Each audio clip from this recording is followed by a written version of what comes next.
Hello and welcome back to another video on the Football Zone, and today we're discussing the topic on everyone's lips: how successful will Newcastle be after their takeover from the Saudi Arabia? And yeah, it's such an interesting question, so many variables. Obviously, as seen on last Sunday's display against Tottenham Hotspur, realistically the atmosphere was great, the first few minutes were great, but after that it was downhill and Tottenham had come through the better side, and it just shows the gulf in class between some of the top sides. Spurs aren't even that anymore, and Newcastle, they've got a long way to go. And the immediate question is, what happens with Steve Bruce? At time of recording, he hasn't been sacked. However, with this due to go out on Thursday, I wouldn't be surprised at all if he's gone by now, because that performance just wasn't good enough, and it hasn't worked out so far this season.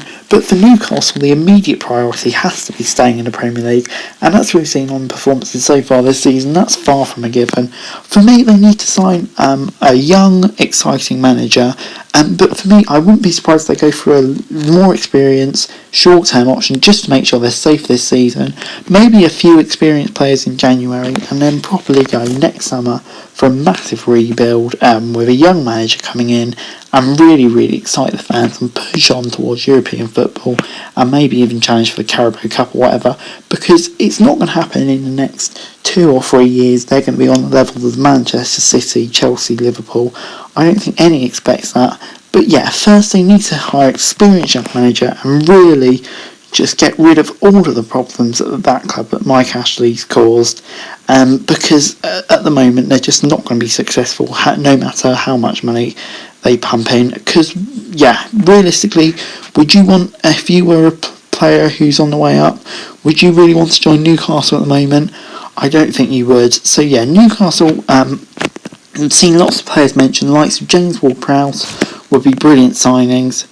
Just to, guide Newcastle steadily up the table before they can really start going for your dream roles, your Kylian Mbappe's, your Neymar's, and before you could sign, Pep Guardiola as your manager or anything like that. Newcastle still have a long way to go, but in the long term, I see no reason. Just look at the wealth charts.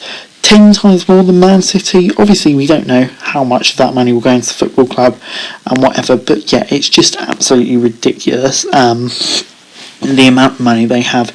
So in the long term, if they go about their business in the right way, which I have every confidence in them doing, I think in the future it will be a very exciting time for Newcastle fans, and in maybe the next 10 years they could win leagues and titles. But for now, it's really all about staying in the Premier League. But anyway guys, that's it for the video. Thanks very much for watching. Remember to like, share, subscribe, let me know your thoughts, comments, time, and notifications. Thank you so much for daily football news, and subscribe to my channel, that'd be greatly appreciated. Thanks very much for watching. Peace.